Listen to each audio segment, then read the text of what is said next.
का बहुत बहुत शुक्रिया ज्वाइन करने के लिए। हामिद नबी साहब, बहुत ही धमाका खेज दिन, बड़ी बड़ी खबरें। इमरान खान नाअहल हो गए, सजा हो गई 3 साल की, उनको अब जेल में भी मुंतकिल कर दिया गया है। और दूसरी तरफ आज ये फैसला सीसीआई का कि नई मरदमशुमारी पर इलेक्शन होंगे, यानी कि इलेक्शन तो अब मुलतवी हुए ही हुए। कैसा देखते हैं आप इसको? शुक्रिया शहजाद इकबाल साहब। मेरे लिए तो कोई भी खबर धमाका खेज नहीं है। ये सब खबरें जो हैं कम से कम मेरे लिए और बहुत से पाकिस्तानियों के लिए, करोड़ों पाकिस्तानियों के लिए एक्सपेक्टेड थी। सबको पता था कि ये जो जज साहब हैं, हुमायूं दिलावर साहब, ये इमरान खान साहब को कन्विक्ट करेंगे।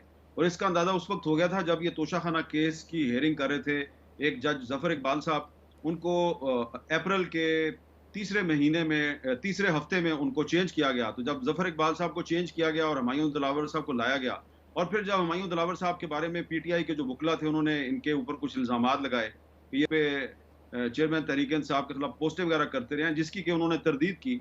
तो ये वाज़ेह हो गया था कि ये क्या देंगे, इनका वर्डिक्ट क्या होगा।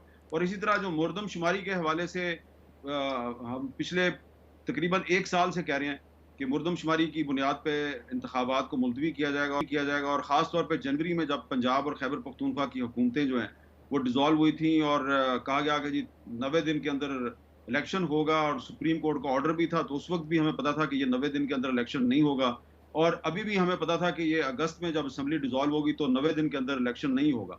तो ये जो आज कौमी मुश्तरका मुफादात की कौंसिल ने जो भी फैसला किया है, इस फैसले का ऑलरेडी पाकिस्तान के बहुत से लोगों को अंदाजा था, इसका पता था। लिहाजा जब अदालतों के फैसलों का सबको पहले से पता हो तो वो कोई धमाका खेज खबर नहीं होती। और जब मुश्तरका मुफादात की कौंसिल का जो फैसला है उसका भी पहले से आपको पता हो कि इसके फैसले की बुनियाद पे इलेक्शन मजीद डिले होगा, तो ये भी कोई धमाका खेज खबर नहीं है। धमाका खेज चीज़ वो ये है कि अदालतों के फैसलों से या आईनी इदारे, जैसा कि मुश्तरका मुफादात कौंसिल का इदारा भी एक आईनी इदारा है, तो ये अदालत भी एक आईनी इदारा होता है। तो जब आईनी इदारों के फैसलों से किसी मुल्क में सियासी इस्तेहकाम की बजाय अदम इस्तेहकाम फैलना शुरू हो जाए, तो वो जो चीज़ है वो धमाका खेज होती है। और जो धमाका होता है, ज़ाहिरी बात है, उसमें तो पड़खचे ही उड़ते हैं। तो इसमें मुझे लगता है कि जमहूरियत के पड़खचे उड़ेंगे। एक कमेंट इस पे भी कर दीजिए, क्योंकि पहले आपने केस के हवाले से बात की, तो जो पीटीआई का आज रद्द अमल है और जो उनका एतराज है कि हमें फेयर ट्रायल नहीं मिला, आपके ख्याल में उसमें वजन है?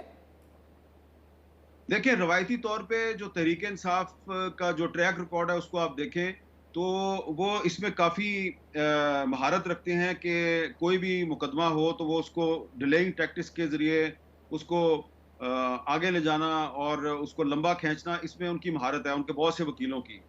और इस मामले में भी मैं तो यही एक्सपेक्ट कर रहा था कि पीटीआई इसको आगे लेके जाएगी। लेकिन जब जज जफर इकबाल को चेंज किया गया, जफर इकबाल साहब जो हैं, उनके बारे में कोई तासुर नहीं था कि वो कोई मुतासिब जज हैं, बल्कि उन पर में तहरीक इंसाफ के कुछ एतराज़ात थे। तहरीक इंसाफ की जो जो सोशल मीडिया साइबर फोर्स है, इनके जो साइबर कमांडोज हैं, उन्होंने जफर इकबाल साहब की भी काफ़ी कैरेक्टर असैसिनेशन की थी। लेकिन वो एक बैलेंस जज थे, और उनके बारे में ये आप नहीं कह सकते कि वो उनकी जो क्रेडिबिलिटी है वो खराब थी।